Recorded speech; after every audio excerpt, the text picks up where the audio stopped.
For thousands of years, the Inuit people have thrived in some of the harshest climates on Earth. Their survival has never been accidental. It's rooted in deep knowledge of the land, sea, and animals. Hunting isn't just a tradition, it's life, it's sustenance, it's culture. But in the past century, that life has been challenged, romanticized, misrepresented, and ultimately regulated by forces far from the Arctic Circle. For this essay, I decided to make a traditional Inuit dessert called agutuk, sometimes known as Eskimo ice cream. Traditionally, it's made with whipped animal fat such as caribou fat, snow, and berries, ingredients shaped by the Arctic environment and the lifestyle built on ingenuity and respect for the land. I chose agutuk because it felt like an act of honoring, of engaging with the culture through something real and tactile. Food carries memories, it carries resilience, and in a small way, making this dish helped me feel closer to the story I was learning to tell. In 1922, Nanook of the North hit the cinema screens as one of the first documentary films ever made.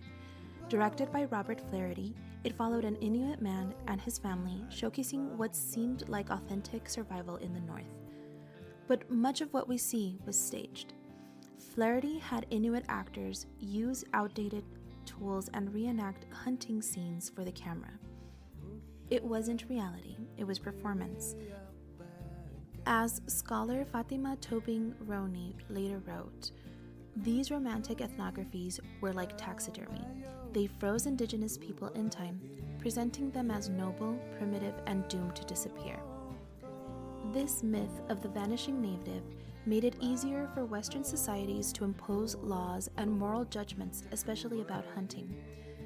By the 1970s and 80s, international animal rights groups began launching powerful campaigns against the seal hunt.